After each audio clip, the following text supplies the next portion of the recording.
The divorce papers were still warm in my hands when I saw him across the cafe. Alexander Hayes, looking at me the same way he had 10 years ago, with that patient, devastating intensity that said he'd wait another lifetime if he had to.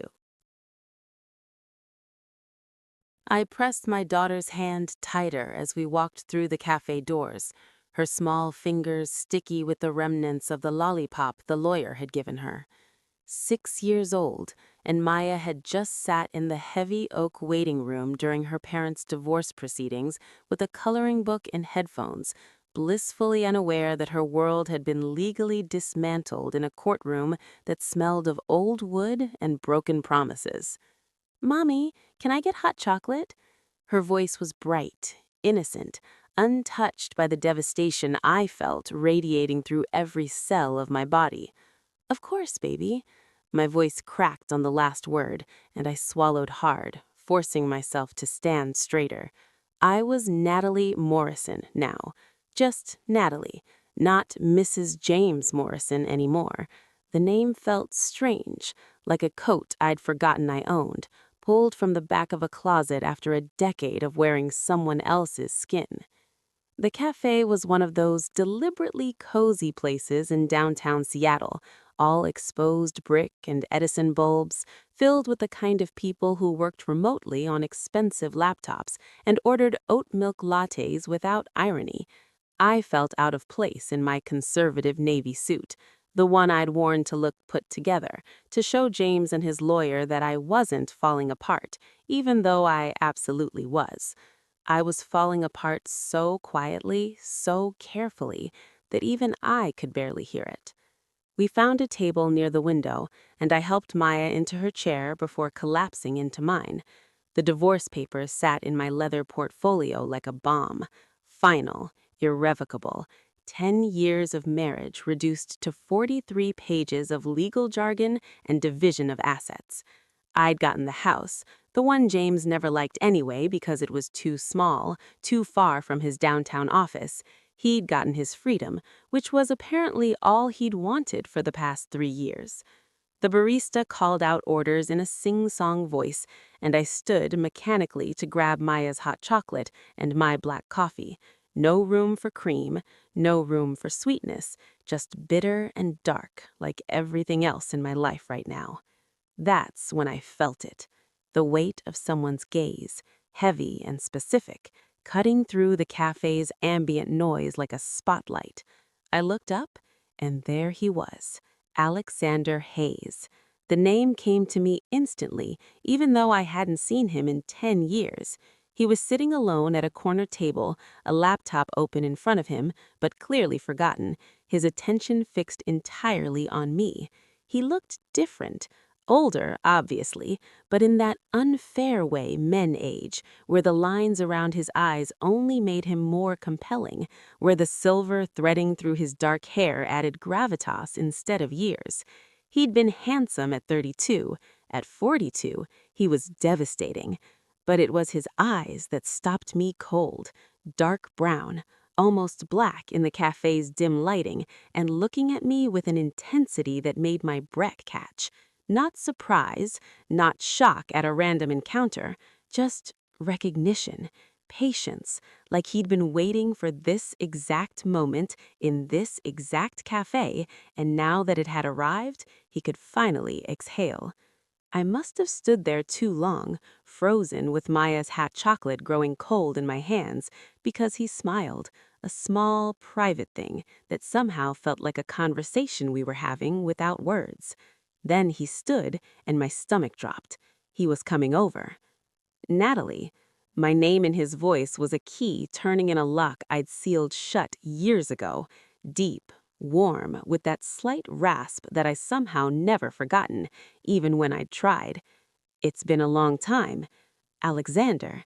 I managed to keep my voice steady, professional, like we were colleagues running into each other at a conference, not two people who almost— No, I couldn't think about that. Not today, not ever. 10 years, he said, and something in his tone made me look up sharply. He was watching me with that same patient intensity, like he was reading a story written on my face. "You look different." I almost laughed. Different. What a diplomatic way to say I looked exhausted, hollowed out, like someone had reached inside and scooped out everything vital and left only the shell. I should get back to my daughter. I gestured vaguely toward Maya, who was now swinging her legs and humming to herself, completely oblivious to the strange tension crackling between her mother and this stranger. Of course, but he didn't move away. Instead, he did something that made my chest tighten.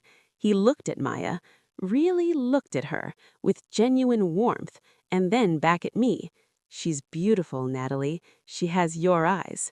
And just like that, I wanted to cry, because James had never said that. Not once in 6 years had my ex-husband looked at our daughter and seen me in her, claimed any piece of our connection as something worth celebrating. "Thank you," I whispered.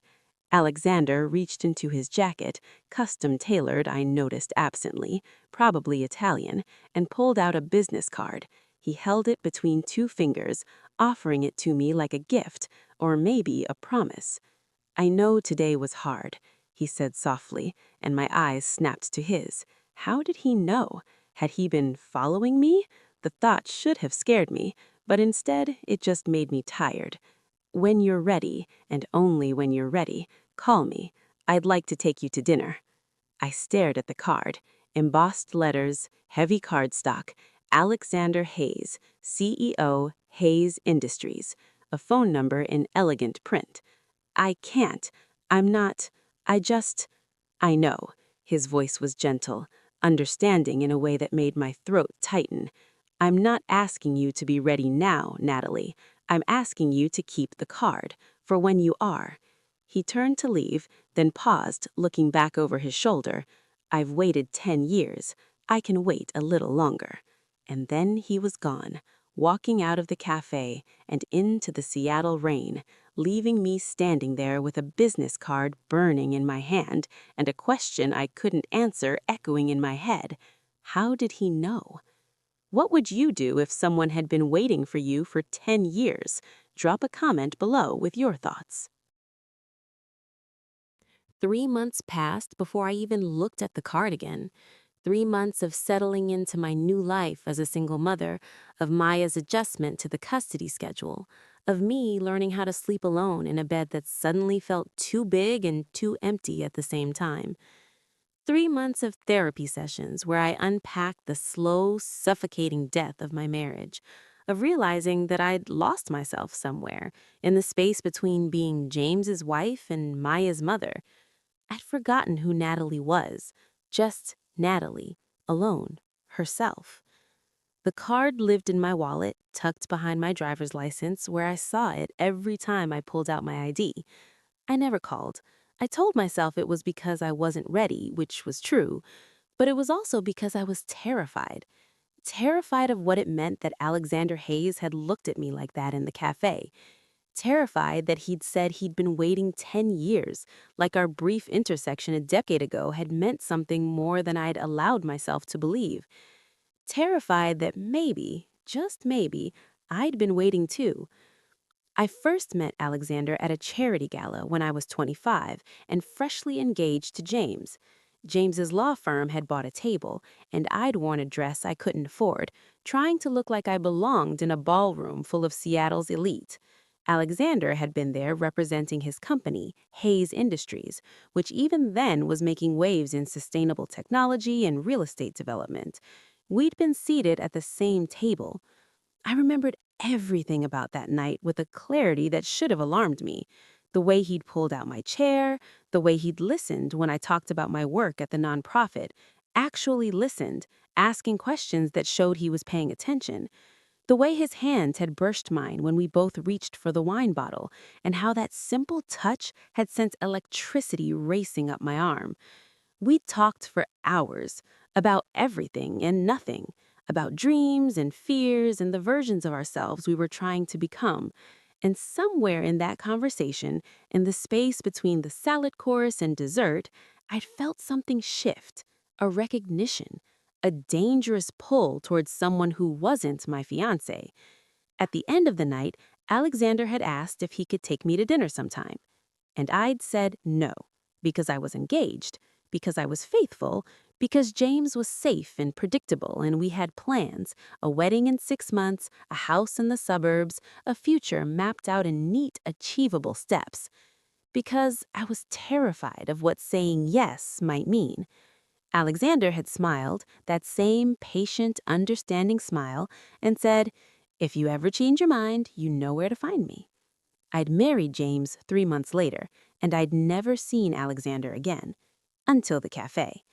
Now, sitting in my small kitchen with Maya asleep upstairs and the house quiet except for the hum of the refrigerator, I pulled out the card again. The embossed letters caught the light, elegant and expensive, just like everything else about Alexander Hayes. My phone sat next to it on the counter, screen dark, waiting. I'd been divorced for 3 months. Was that enough time? Was there a socially acceptable mourning period for a marriage that was dead for years before it was legally buried? Did it matter that I felt more relief than grief, more freedom than loss? Before I could overthink it, I picked up my phone and typed out a text message. "I know it's been a while, but is dinner still on the table? Natalie." I hit send before I could delete it, then immediately wanted to throw my phone across the room. What was I doing? I wasn't ready for this. I wasn't ready for anything except surviving each day and being the mother Maya deserved, and maybe, eventually, figuring out who the hell I was supposed to be now. My phone buzzed less than 30 seconds later. "Always. Friday at 7? I'll pick you up. Alexander." I stared at the message, my heart pounding so hard I could feel it in my throat. He'd responded instantly, like he'd been waiting, like he'd been holding his phone for 3 months just in case. "Friday works, but I'll meet you there. Send me the address." A pause, then, "Fair enough. Canillis. And Natalie, I'm glad you called." I set my phone down and pressed my face to my hands, taking a shaky breath. Canillis. Of course it was Canillis, one of the most exclusive restaurants in Seattle, the kind of place that required reservations weeks in advance, and where entrees cost more than my weekly grocery budget. What had I just agreed to? Friday came too fast and too slow at the same time. I dropped Maya off at James's apartment for his weekend with her, trying not to notice how his new girlfriend, Melissa, young and blonde and everything I wasn't, hovered in the background trying to look maternal. "You look nice," James said, his eyes scanning my black dress with a detachment that reminded me why we failed. "None of your business," I replied sweetly, kissing Maya's forehead. "Be good for Daddy, okay, sweetie?" In the car, I gripped the steering wheel so hard my knuckles went white. This was insane. I was going on a date with a billionaire who claimed he'd been waiting for me a decade ago. This wasn't my life. This was some romance novel plot, and I'm just a 35-year-old single mother with stretch marks and trust issues and a mortgage I could barely afford. But I drove to Canillis anyway. The restaurant perched on a hillside overlooking Lake Union, all mid-century modern and elegance and floor-to-ceiling windows. I gave my name to the hostess, who smiled like she knew a secret and led me through the dining room to a private table by the window. Alexander stood when he saw me. He was wearing a charcoal suit that probably cost more than my car, no tie, the top button of his white shirt undone in a way that should have looked casual, but instead looked carefully, deliberately undone. "Natalie." He said my name like a prayer, and I felt it again. That pull, that recognition, that terrifying sense that this man could see straight through all my carefully constructed defenses. "Hi," I managed, letting him pull out my chair. His hand brushed my shoulder as I sat, and I shivered. "You're as beautiful as I remembered," he said once he'd settled across from me, and I almost laughed. "You don't have to do that," I said. I know what I look like, Alexander. I'm 35 with a 6-year-old and a failed marriage. You don't have to pretend." Something flashed in his eyes, hurt maybe, or frustration. "I'm not pretending. You think 10 years would make me forget what it felt like to sit next to you at the gala? To watch you light up when you talked about your work? To see you choose someone else and spend the next decade wondering what if? I swallowed hard. Alexander, he interrupted gently. I'm not saying this to pressure you, Alexander. I'm saying it because I want you to understand that this isn't some random thing for me, Natalie. You're not a rebound or a distraction or a project. You're the woman I've been waiting for. The weight of his words settled over the table like a blanket, heavy and warm and suffocating all at once. That's a lot of pressure, I whispered. I know. He reached across the table, his hand stopping just short of mine, not quite touching. So let's start simple. Tell me about the last 10 years. Tell me about Maya. Tell me who you are now. And somehow, impossibly, I did. Over the next 6 weeks, Alexander Hayes dismantled my defenses brick by careful brick. He didn't do it the way I expected. There were no grand gestures, no jewelry or expensive gifts, no attempts to overwhelm me with his wealth or power. Instead, he did something far more dangerous. He paid attention. He remembered that I liked my coffee black with just a hint of cinnamon. A bag of freshly ground cinnamon coffee from a local roaster appeared on my doorstep. No note attached, but I knew. He asked about Maya constantly, learning her preferences and quirks through my stories. When I mentioned offhand that she was obsessed with astronomy, a beautifully illustrated children's book about constellations arrived in the mail, wrapped in brown paper with "For Maya, from a friend," written in Alexander's strong, slanted handwriting. He never pushed. When I canceled our second dinner because Maya had a fever, he simply texted, "Family first, always. Rain check?" No guilt, no pressure, just understanding. And slowly, so slowly I barely noticed it happening, I started to trust him. Our third date was at a small Italian restaurant in Ballard, nowhere near as fancy as Canales. Alexander showed up in jeans and a sweater, looking somehow more attractive in casual clothes than he did in his expensive suits.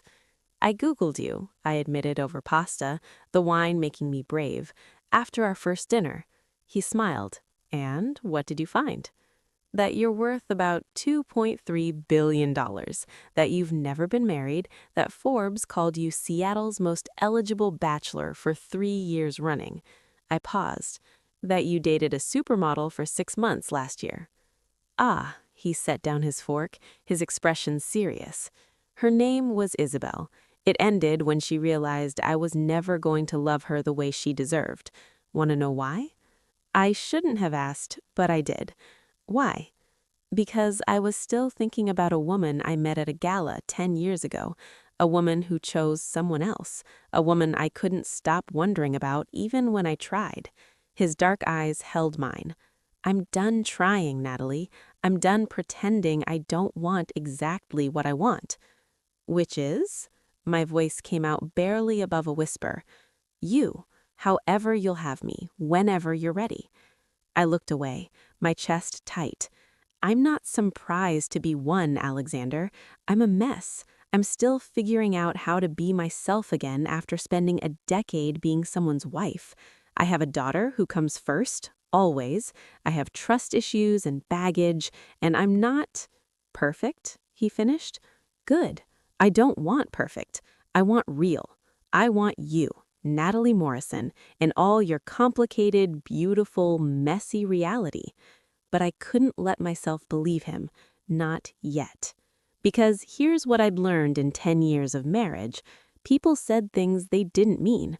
James had promised to love me forever, and then he'd spent 3 years sleeping with his paralegal while I made dinner and read bedtime stories and pretended not to notice the lipstick on his collar. How was I supposed to trust that Alexander was different, that a billionaire who could have anyone wouldn't get bored with a single mother who drove a 7-year-old Honda and clipped coupons and had stretch marks mapping her stomach like fault lines? "I need time," I said finally. "I need to go slow." "Then we'll go slow." His hand covered mine on the table, warm and solid and steady. I told you, Natalie, I've waited 10 years. I'm not going anywhere. But my doubts multiplied like weeds. I saw how women looked at him when we went out. Beautiful, polished women in designer clothes who didn't have dark circles under their eyes from Maya's nightmares about the divorce. I saw the way his world worked, all expensive restaurants and charity galas and business meetings in Manhattan, and I couldn't imagine how I would ever fit into it. One night, Alexander picked me up for dinner at the same time James was dropping off Maya. The two men sized each other up in my driveway, and I watched James's face cycle through surprise, recognition, and something that looked uncomfortably like jealousy. Alexander Hayes, James said slowly. I've heard you in the business section, Hayes Industries. James Morrison, Alexander replied coolly. I've heard things. The temperature dropped about 20 degrees. Maya, oblivious, hugged my legs. Mommy, who's that man? A friend, baby, I said quickly, but Alexander crouched down to Maya's level, which made my heart do something complicated in my chest. Hi, Maya. I'm Alexander. I've heard you're an excellent artist. Maya lit up. I am. I draw planets.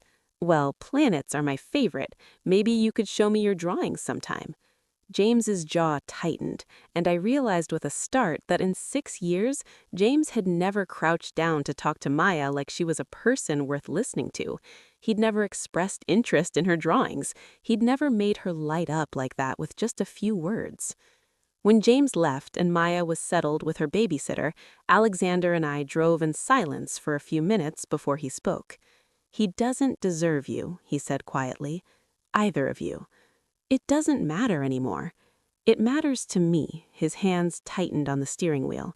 It matters that you spent 10 years with someone who didn't see you, who didn't appreciate what you had until it was gone. Is that what you think? I turned to face him, suddenly angry. That I'm some tragic figure you need to rescue? That I'm broken and you can fix me with enough patience and money and pretty words?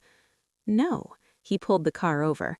We were on a quiet residential street, and turned to face me fully. I think you're strong as hell, Natalie. I think you survived something that would have destroyed other people. I think you got out of a bad situation, and you're rebuilding your life and raising an incredible kid, and I'm in awe of you. I don't want to rescue you. I want to be part of your life if you'll let me.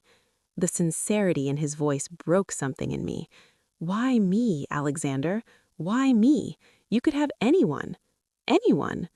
Because 10 years ago at that gala, you talked to me like I was just a person, not a bank account or a means to an end.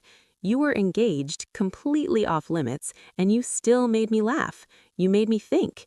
You made me want to be better than I was. He reached up, his hand cupping my cheek with heartbreaking gentleness. I'm scared.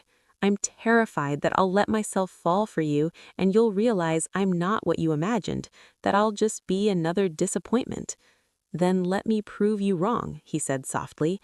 Let me show you what it looks like when someone chooses you, every day, consciously, completely. And God help me, I wanted to believe him.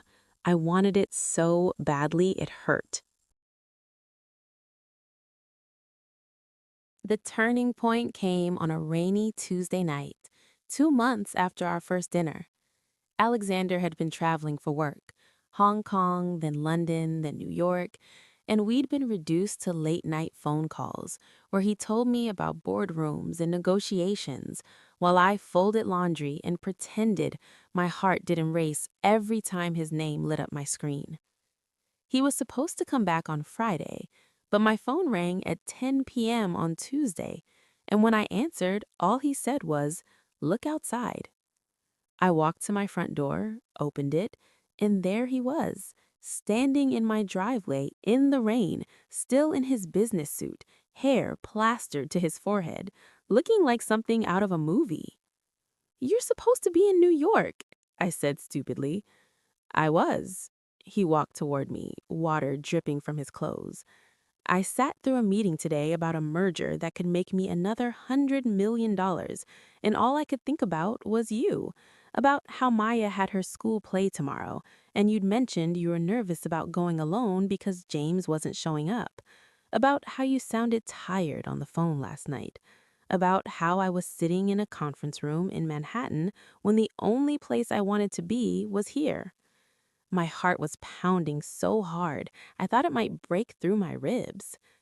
Alexander, I left the meeting, Natalie. I walked out, got on my plane, and flew back because I couldn't stand being away from you anymore. He was close now, close enough that I could see the rain beating on his eyelashes, close enough to see the vulnerability in his eyes. I know you're scared. I know you don't trust this yet, but I'm standing here in the rain like an idiot because I need you to understand something. What? I whispered. I love you. The words hit me like a physical force. I've loved you since that gala 10 years ago. I loved you when you married someone else. I loved you when I tried to move on. I loved you when I saw you in that cafe with divorce papers in your hands and hope dying in your eyes. And I'll love you tomorrow and next year and 10 years from now if you never feel the same way. But I'm done pretending this is casual for me. I'm done going slow. I love you, Natalie Morrison, and I'm standing here asking you to take a chance on me. I couldn't breathe, couldn't think. 10 years. He'd loved me for 10 years, and I'd been so busy being James's wife, being Maya's mother, being anyone but myself, that I'd never let myself remember that night at the gala. Never let myself wonder what would have happened if I'd said yes to dinner, if I'd chosen the thrilling unknown over the safe, predictable. I'm damaged, I said, my voice breaking. I'm cynical and guarded, and I don't know if I remember how to let someone in. Then let me help you remember. Let me show you what love looks like when it's real, when it's patient, when it's chosen every single day. What if I break your heart? Then you break it. His smile was soft, sad, completely sincere. At least it'll be broken by someone worth it. And that's when I realized I was already in love with him. Somewhere between the coffee beans and the astronomy book and the phone calls from Hong Kong, I'd fallen. Somewhere between watching him crouch down to Maya's level and seeing him stand in the rain like an idiot, I'd stopped protecting myself and started hoping. I'm going to hurt you, I whispered. I'm going to push you away when I get scared. I'm going to doubt you and question your motives and make this so much harder than it needs to be. Okay, I'm going to need time, so much time. Time to heal, time to trust, time to believe this is real. I have time. I come with a 6-year-old daughter who needs to be my priority, always. I know, I'm counting on it. Alexander, I looked up at him, this impossible man who'd waited a decade, who'd walked out of the meeting to fly across the country, who was standing in my driveway in the rain, declaring his love like we were in some fairy tale. Yeah? He asked, grinning. Yeah, I laughed, the sound shaky and real and more genuine than anything I'd felt in years.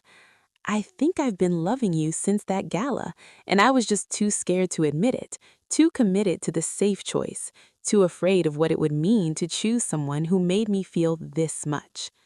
And now? Now I'm still scared, but I'm choosing you anyway. He kissed me then, there, in the rain, in my driveway at 10 p.m. on a Tuesday. Kissed me like I was precious, like I was his, like he'd been waiting his whole life for this moment. And I kissed him back, tasting rain and possibility and 10 years of what if finally becoming what is. When we finally broke apart, both of us breathless and soaking wet, I started laughing. What? He asked, grinning. You flew across the country to stand in my driveway in the rain. That's insane. That's love, he corrected. Get used to it. And for the first time in 10 years, I thought maybe, just maybe, I could. 6 months later, I stood in my kitchen making pancakes while Maya sat at the counter telling Alexander about her science project. And then the volcano exploded. She threw her hands up dramatically. It went everywhere. Mrs. Chen said it was the best eruption she'd ever seen. That's because you're a brilliant scientist, Alexander said seriously, and Maya beamed. This had become our Saturday morning ritual. Alexander would show up at 8 a.m. with fresh flowers for the table and terrible dad jokes that made Maya groan and giggle in equal measure. We'd make breakfast together, me on pancakes, him on eggs, Maya on bacon duty, which mostly involved taste testing, and we'd sit around my small kitchen table like a family, like something I'd never quite had, even when I was married. Mommy, can Alexander come to my recital next week? Maya asked through a mouthful of pancake. Daddy said he's going to be there with Miss Melissa. I glanced at Alexander, who was carefully neutral. We'd talked about this, about Maya, about boundaries, about not moving too fast, about making sure that whatever we were building was solid before we tangled it up with my daughter's heart. If Alexander wants to come, I said carefully, and if he's free, then yes. I'm free, he said immediately, his eyes meeting mine with that steady warmth that still made my breath catch. I wouldn't miss it. After breakfast, Maya went upstairs to play, and Alexander helped me clean the kitchen. It was domestic and simple and perfect in a way that scared me sometimes. How easy this was, how right it felt. You okay? He asked, nudging my shoulder as we loaded the dishwasher.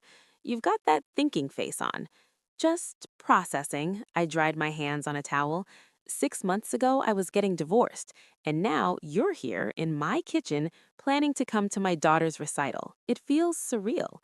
Good surreal or bad surreal? Good. I turned to face him fully. Really good. Which is what scares me. I keep waiting for the other shoe to drop, for you to realize this is too much. The single mom life, the ex-husband drama, the fact that I drive a Honda and you have a private jet. Alexander set down the plate he was holding and pulled me close, his arms wrapping around me in a way that felt like safety. Natalie, I walked out of a multi-million-dollar deal to fly home and stand in your driveway in the rain. I think it's safe to say the shoes have dropped, and I'm still here. I laughed against his chest. That was pretty romantic, stupidly romantic. I told you to get used to it. He pulled back just enough to look at me. I'm not going anywhere. Not when things get hard, not when your ex is being difficult, not when you have doubts or bad days, or moments where you push me away. I'm in this, Natalie, all the way. Even though I'm still a mess? You're not a mess. You're healing. There's a difference. His hand came up to cut my cheek. And I get to be here while you do it. I get to watch you become whoever you're supposed to be. That's not a burden, it's a privilege. Tears pricked my eyes. How are you real? I ask myself the same thing about you every day. We stood there in my small kitchen holding each other, and I thought about the gala 10 years ago, about the girl I'd been then, young, uncertain, choosing safety over possibility, about the woman I'd become in 10 years of marriage that slowly suffocated who I really was, and about who I was now, older, wiser, scarred but healing, learning to choose possibility over fear. I'm not the girl you met at that gala, I said quietly. I know, you're better. He kissed my forehead. That girl wouldn't have the courage to leave a bad marriage, wouldn't have the strength to rebuild her life, wouldn't have been brave enough to take a chance on me. I was so scared, I admitted. I'm still scared sometimes. That's okay. Being scared and being brave aren't opposites. Being brave means being scared and doing it anyway. He smiled. Besides, I'm a little scared too. You? Scared of what? Of screwing this up, of not being what you need, of letting you down. His honesty was like a gift. I'm willing to be scared if it means I get to be with you. Maya's footsteps thundered down the stairs, breaking the moment. Alexander, can you help me build a fort? Absolutely, unless your mom needs me. Go build a fort, I said, smiling. I'll be right there. I watched him follow Maya into the living room, listened to her excited chatter about blankets and couch cushions, and felt something settle in my chest, something warm and hopeful and terrifyingly wonderful. This was it. This was the life I'd been too scared to imagine 10 years ago. Not perfect, not without complications, but real and honest, and full of the kind of love that shows up, the kind that waits, the kind that chooses you consciously and completely every single day. Later that night, after Alexander had gone home and Maya was asleep, I found myself standing in my bedroom, looking at the framed photo on my dresser. It was from Maya's 6th birthday party, just the two of us, her face covered in chocolate cake, both of us laughing. I'd taken it the week after the divorce was finalized, and I'd put it there as a reminder: you survived, you're okay, you're building something new. But now I thought maybe there was room for more in that frame. Room for someone who saw me, who chose me, who'd been waiting patiently in the wings for a decade to the chance to love me right. My phone buzzed with a text from Alexander. Thank you for today. Thank you for letting me in. Thank you for being brave enough to try. A. I smiled, typing back. Thank you for waiting. Thank you for proving that good men still exist. Thank you for loving me and Maya exactly as we are. His response came quickly. Always. I meant what I said, Natalie. I'm not going anywhere. You're stuck with me now. Good, I typed, because I love you, and I'm done running from that. I love you too. Get some sleep. I'll see you tomorrow. Tomorrow, and the day after that, and all the days stretching forward into a future I was finally brave enough to imagine. I'd spent 10 years in a marriage that made me small, 10 years choosing safety over possibility, comfort over passion, the known over the unknown, 10 years becoming someone I didn't recognize, someone who'd forgotten how to dream. But I was done being small. I was done choosing fear. And I was done running from the kind of love that shows up in the rain, that waits a decade, that sees you at your messiest and most broken, and says yes, anyway, always. Alexander Hayes had waited 10 years for me to be ready. And now, finally, I was. Not perfect, not healed completely, not without scars or doubts or moments of fear, but ready to be loved, ready to love back, ready to choose possibility over safety, passion over comfort, the thrilling unknown over the predictable known. Ready to choose him. The gala was at the same hotel where we'd met 11 years ago.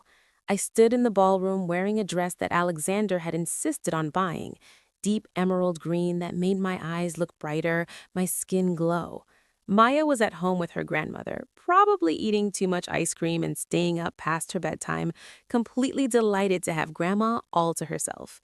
"You look stunning," Alexander murmured, his hands warm on the small of my back as we navigated through the crowd of Seattle's elite. "But you always do." "Charmer," I said, but I was smiling. We found our table, different from the 11 years ago, but close enough that I could see where we'd sat that fateful night, where he'd made me laugh, where I'd felt that dangerous pull, where I'd chosen safety and walked away. "What are you thinking?" Alexander asked, following my gaze. "About how stupid I was," I admitted. "About how I almost missed this because I was too scared to take a chance. You weren't stupid. You were protecting yourself, making the choice you needed to make at the time." He took my hand, lacing our fingers together. "Besides, we found our way back to each other. That's what matters. Do you ever wonder what would have happened if I'd said yes to dinner that night? If I'd called off the wedding and chosen you instead?" "Sometimes." His thumb traced circles on my palm. "But then I think about Maya and how she wouldn't exist if you'd made different choices, and I can't regret anything that led to her being in the world, or that led to you becoming the woman you are now." God, I loved him. Loved his patience, his wisdom, his ability to see the good in every situation. Loved the way he loved my daughter, the way he'd become a fixture in our lives so gradually, so naturally, that I couldn't remember what it felt like before him. "I have something for you," he said suddenly, reaching into his jacket pocket. My heart stuttered. "Alexander, relax." He pulled out a small velvet box, but it was the wrong size for a ring. "I know you're not ready for that yet. This is something else." He opened the box, and inside was a delicate gold necklace with a small pendant, 3 tiny stars clustered together, each one studded with diamonds. "It's us," he explained softly. "You, me, and Maya. Our constellation." Tears blurred my vision as he fastened it around my neck, his fingers gentle against my skin. "I know you need time. I know marriage is still a scary word for you after everything you went through, but I wanted you to have this, a reminder that we're already a constellation, Natalie. We're already a family in all the ways that matter. The paperwork can wait." I turned to face him, not caring that tears were streaming down my face, probably ruining my carefully applied makeup. I don't deserve you. Yes, you do. You deserve someone who sees you, who chooses you, who waits for you. He wiped away my tears with his thumbs. You deserve everything, Natalie, and I'm going to spend the rest of my life making sure you know it. I love you, I whispered. I love you so much it scares me sometimes. I love you too, all of you. The scared parts, the brave parts, the parts still healing, and the parts ready to fly. He kissed me softly. Thank you for taking a chance on me, for letting me prove that not all men are like your ex, for believing that you deserve to be loved exactly as you are. Around us, the gala continued. People laughing, champagne flowing, music playing. But in our corner of the ballroom, in the space between one moment and the next, it was just us, just Alexander and me, 11 years after we first met, finally in the right place at the right time. Dance with me? He asked, offering his hand. Always, I said, taking it. As we swayed together on the dance floor, I thought about the homeless girl I'd been, emotionally at least, when I'd walked into that cafe with divorce papers in my hands, lost, broken, unsure of who I was or what I wanted. And I thought about who I was now, a woman who'd survived a marriage that almost destroyed her, a mother raising a bright, beautiful daughter, a person learning to trust again, to hope again, to believe in love again. A woman who'd been brave enough to take a chance on a man who'd waited a decade for her to be ready. What are you thinking about? Alexander asked as we drove home through the Seattle rain. Everything, I said honestly. The fact that you waited, the fact that I'm finally ready, the fact that we get to do this, all of this, together. We do, he agreed, lifting my hand to kiss my knuckles. For as long as you'll have me. Forever then, I said softly, if that's okay with you. His smile was brighter than any constellation. Forever is perfect. And as Seattle's lights blurred past the window, as the rain drummed a rhythm on the roof, as Alexander's hand stayed warm and steady in mine, I knew it was true. Some loves are worth waiting for. Some people are worth being brave for. And some second chances are actually just the universe getting the timing right. I divorced my husband, and the billionaire was waiting. And thank God, finally, after 10 years and a lifetime of lessons, I was ready to be loved. We'd love to hear from you. What did you think of Natalie and Alexander's story? Have you ever taken a second chance on love? Drop your thoughts in the comments below. Your story might inspire someone else who needs to hear it today.